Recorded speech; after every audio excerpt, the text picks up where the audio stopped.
his open check. Write whatever you want as the amount that you want us to pay you.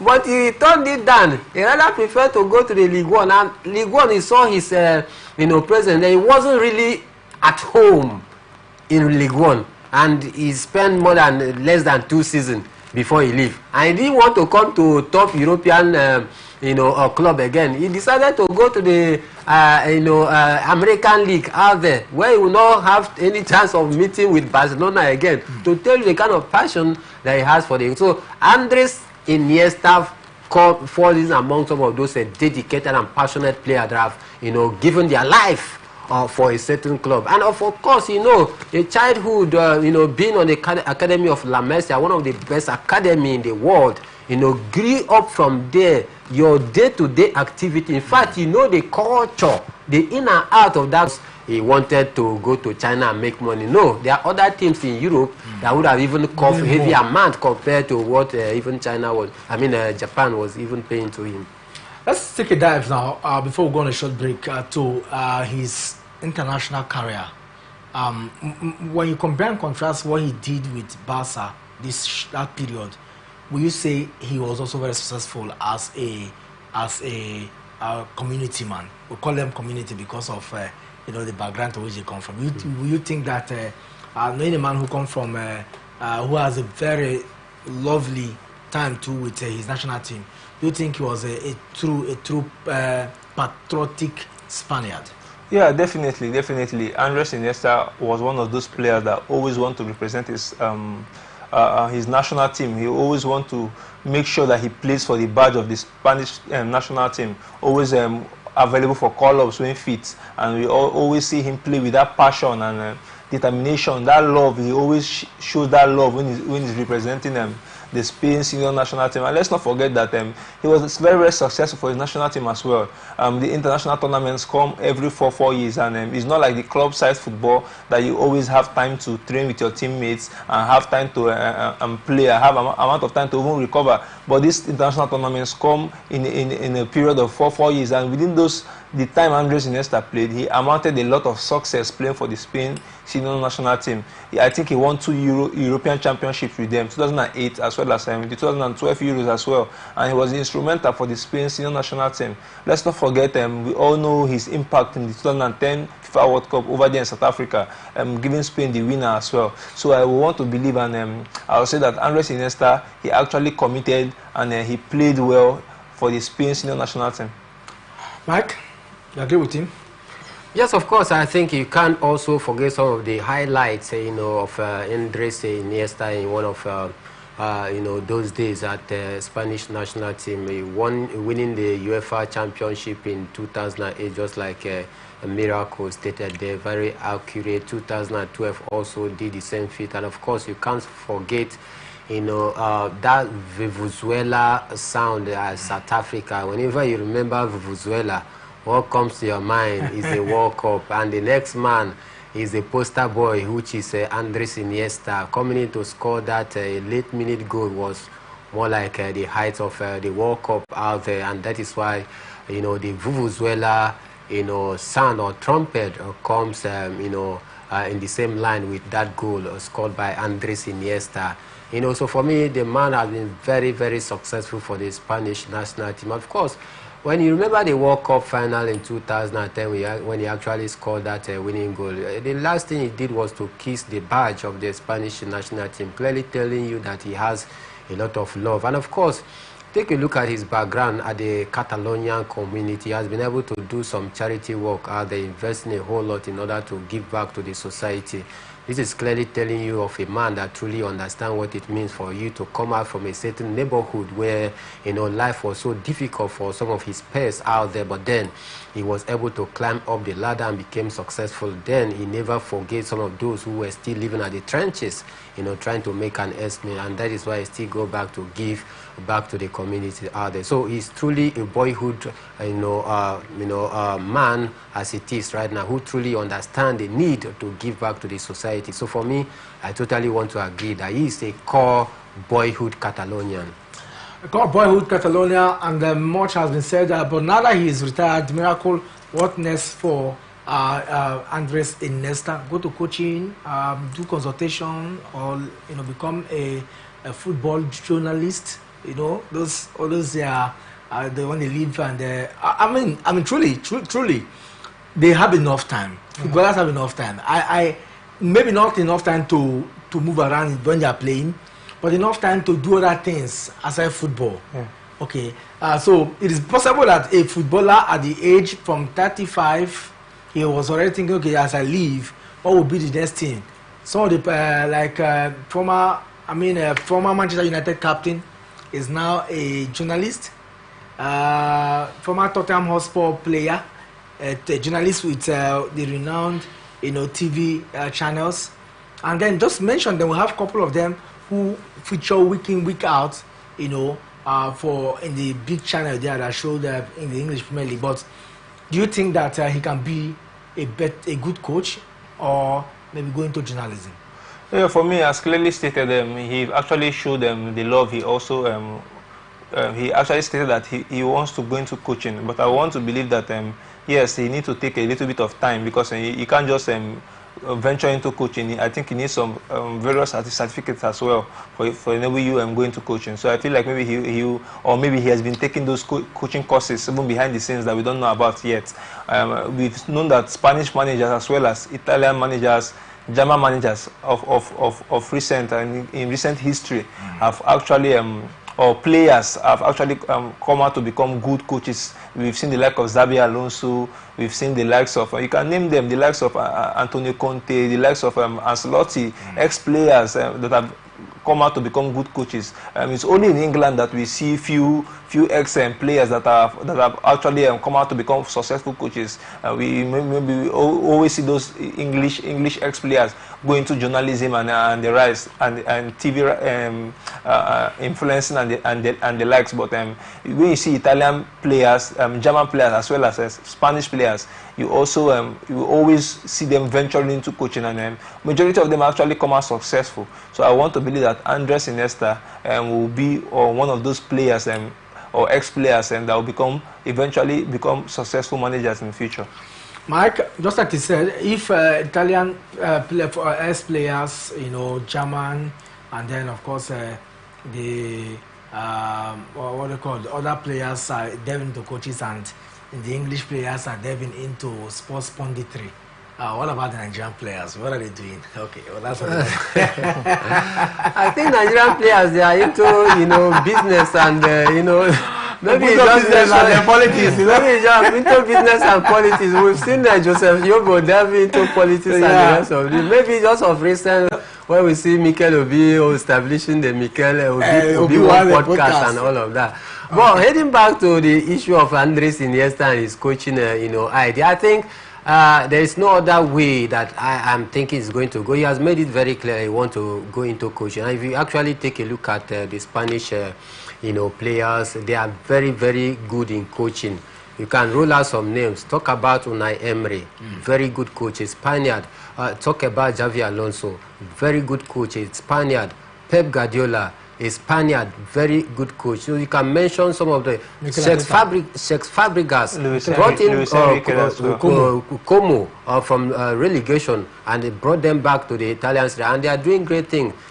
Talk about Luis Enrique. I can mention on and on about, and they have a unique pattern of play.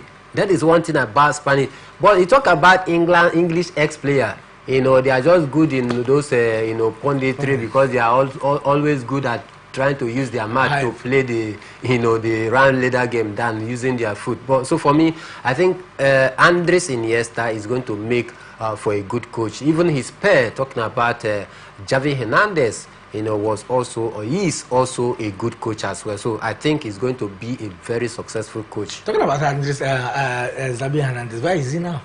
He came today for, we saw him and his wife today. This is the first time, yes, since he left Barcelona, he came with his wife today, to have a farewell bid for Andres Iniesta.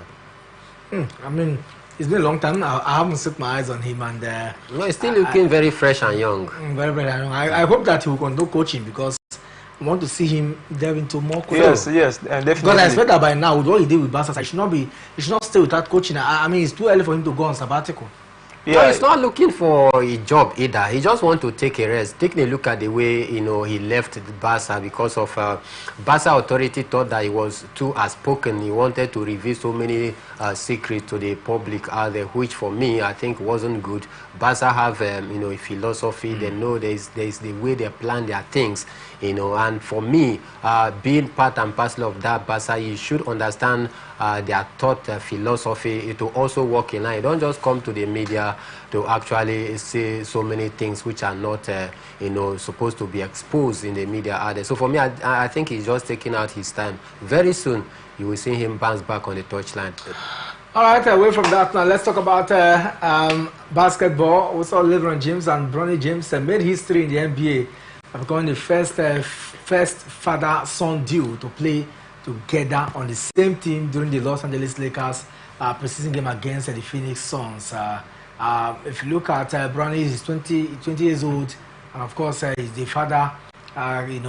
Did so as they got. I think it was a very good fight, but it ended in defeat for them, 118-114, and this heralds the beauty of what is to come on the 23rd of this month. The NBA certainly will be back soon, Mike. Yeah, certainly the NBA will be back soon, and just maybe you call it more like a warm-up game, and we saw that history-making one where we were able to see father and son on the same court as well. But one thing striking about these two, the LeBron and Bronny, his son, out there, who is 20, is that the father is more of the offensive kind of player, but he's more like a defensive kind of player. That is the disparity between two of them. But then I think it's going to be a good one. Knowing fully well that his son will surely be picked for the draft, for the NBA draft of this season. He had to extend his contract for 2 more years, just to make sure that he fulfilled a long-time dream of playing in the same court alongside his son. And we wish them well. Minnesota Timberwolves will be the first team that they will be playing when the NBA resumes Miracle, and of course we'll get to see formally now. If they play again in the league, that will be another history, and of course it's going to be take another maybe century or decades to get to see if that will happen again, where father and son will play in the same team in the NBA. Yeah, for me, I think it's a fantastic one. There's no joy in playing alongside your son. I think it's the most fantastic thing that can happen to any sportsman. Playing alongside your son or your kid on the court I think it's a fantastic one for LeBron James. But for Bronny James, I think he has a lot of you have a lot of pressure on him, because we know how his father has been over the years in the NBA, being one of the most let's say prominent names when it comes to basketball over there in the US. I think LeBron James is one of those big names, if not the biggest names that have come out from the world of basketball alongside the likes of Michael Jordan and the rest. I think Bronny James will have a lot of pressure, and he will want to feel in the boost of father, and a lot of people have been looking up to him to do the same as his father did. But let's not forget that this kid is still a young kid, and I think we should give him a lot of time for him to have his place in that team already, because we still have a lot of big names in that LA Lakers team. So I feel like it's a good one for Bronny, and alongside his father, LeBron James. All right, we'll go on a short break now. When we come back, we'll head straight to we are the camp of the Super Eagles. Is in a boasting mood after seeing 20 players arrive this evening.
back from that break. It's still sports extraordinary here on Atlantic Television Network. No fewer than 20 players have arrived at the camp of the Super Eagles in Uyo ahead of the double-header AFCON qualifier against Libya. And I can tell you for sure that a lot of preparation. The guys are already training right now. And Stanley Nwabali and Amas Obasogwe is at the early arrival as yesterday. But then some of the players, here are already in town at the hotel where they all arrived. We saw some of them, and of course the pressmen are already having some time with them. I can tell you that Wilfred Ndidi, Victor Boniface, Samuel Chukwueze, some of the players, Fisayo, Dele Bashiru, Frank Onyeka, Rafael Onyedika, Benjamin Taminu, and some other that arrived this evening. But guys, Mike, let me start with okay, Miracle, let me start with you. I mean, 20 players. At the time we came to the studio, it was just 7 more players that have got by since now. It has increased to 20. Can you take us through some of the players that have arrived at the camp of the Super Eagles? Yeah, for me, we had some reports that a lot of flights were delayed about yesterday. That's why we had late arrivals. But as a few minutes ago, we reported that some players actually just arrived. About 10 players actually arrived.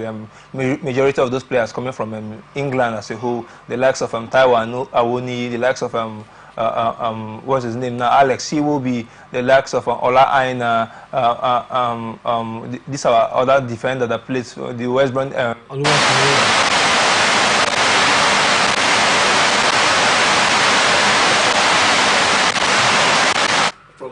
England as a whole actually arrived this evening. So yeah, for me it's a good one. About 20 players in the camp right now, and reports also were hearing that those players will actually be having a short training section this evening before going back to their hotel rooms ahead of the whole training section. Mike, a lot of person thinks that these players arrive early.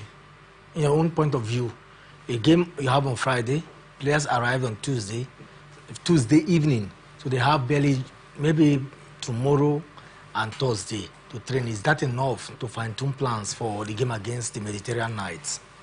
Well, the national team, matches are always like that. You don't have much time to also get to, have the players together for a quite long time for camping before the major World Cup or African Cup of Nations qualifier out there, because there are time limits for the international windows.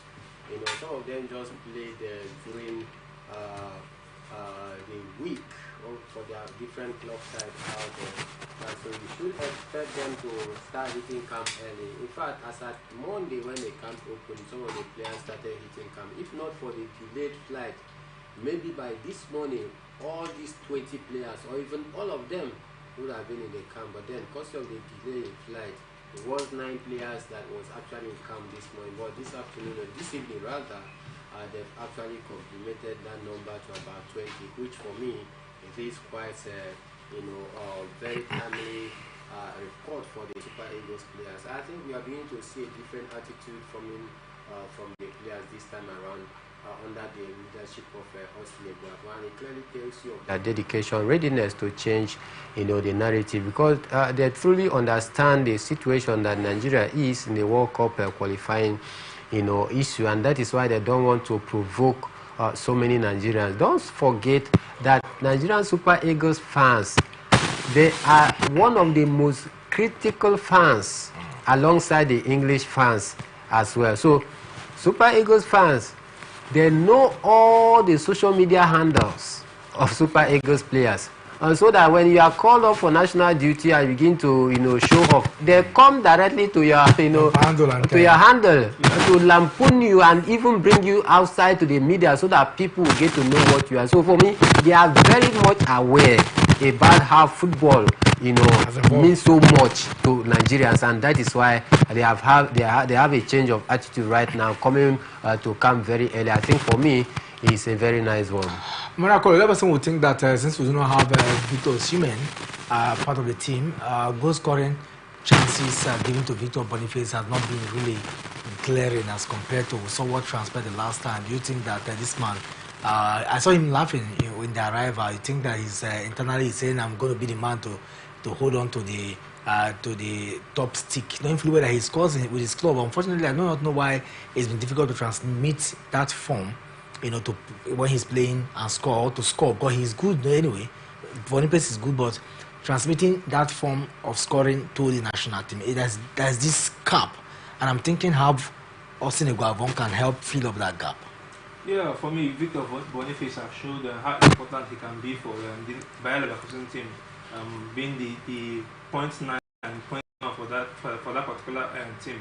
But coming down to the Nigerian Super Eagles, he has not really transmitted that form, or that form has not transcended to the national team.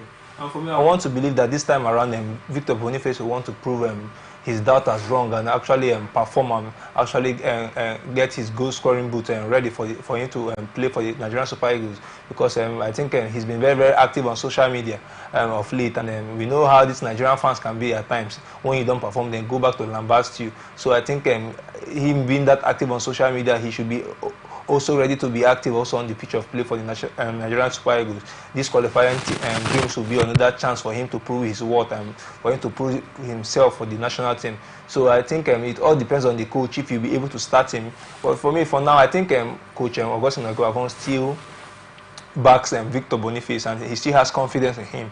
That's why he actually still invited him, and he still gained that call-up. So for now, I want to believe that Victor Boniface will be the one leading the lines. But let's just hope that he'll be able to transmit that particular form for the Nigerian national team. Chidera Ejuke will be joining the team after 2 years of absence from the team. And of course, if you look at the flank, before now we used to have the likes of Adama Lukman starting from the left flank, and then Chiwesama Chukwueze from the right. We think that he can hit at the boat and take his stand. I mean, does he have what it takes to partner with this duo, or maybe you think that he will be benched for to allow these two play? I think for me, as a wise coach that Austin Eguavoen is, he will not, start Chidera Ejuke. He will come in as a second half sub for the left flank, because that is what he plays for Sevilla so far this season. He has been very, very good for the Sevilla side, and that is why he was reinstated back into the national team. Since he left the Lokomotiv Moscow of Russia down to Sevilla, he's been very, very instrumental for Sevilla's performance so far. In fact, he's one among the best dribblers in the La Liga so far this season, alongside Yamil Amal. And in fact, he won the Sevilla player of the season. I mean, for the month as it is right now. So for me, I think he has been very, very good. But I don't expect him to, the coach to throw him straight up to the starting lineup, because he is just coming back into the national team. I need time to also, blend with his philosophy. So for me, I think Austin Eguavoen is going to start with his regulars.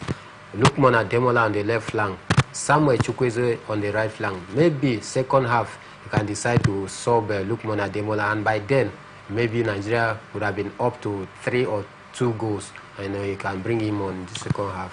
All right, guys, I mean, we'll have more to say here, but this is where we'll drop anchor on today's edition of the show.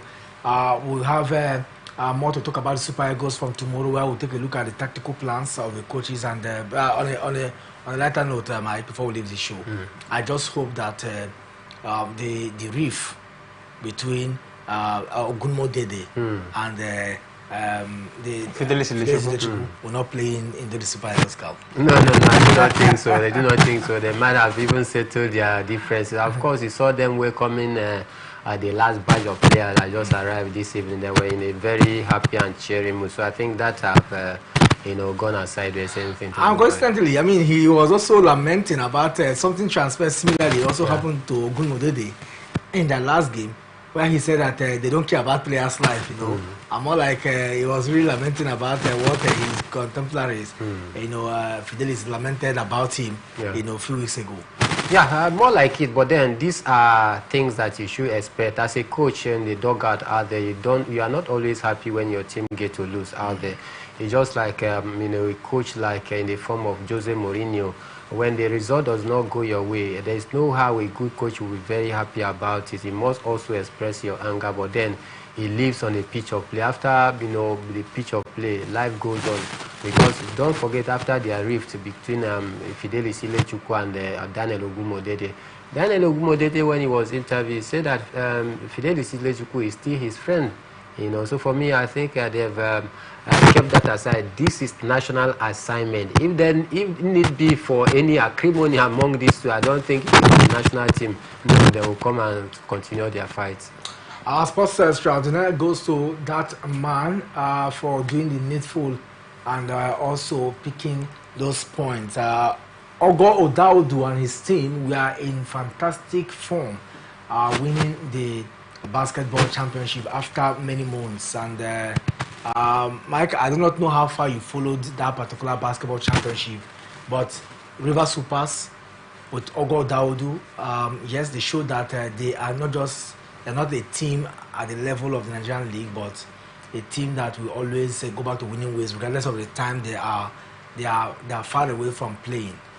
Yes, of course, they put up an impressive display, in this championship, not just in the final, but starting from the first game down to the last game, they were able to, do well for themselves out there, despite the fact that they had no time to also play regular after the last, Basketball African League out there. But then they showed some glitz and glamour out there by making sure they got to the final, defeating Boko City Chiefs with such a high number of points, 76 to 50 something. That is a clear disparity, gulf in class between Rivers Hoopers and Boko City Chiefs. So truly, they deserve to be, the sport extraordinary for today. Many thanks to you, Miracle, for joining us on today's edition of You and Mike, who also, of course, is in here. Important is my name. We'll do this again tomorrow. When we come back 6 p.m. is the time. Do well to join us, and then in the morning 7 to 8 we'll be back for Sports Talk. Until then, have a pleasant evening. Stay out of trouble is one game. Football without violence. Bye bye.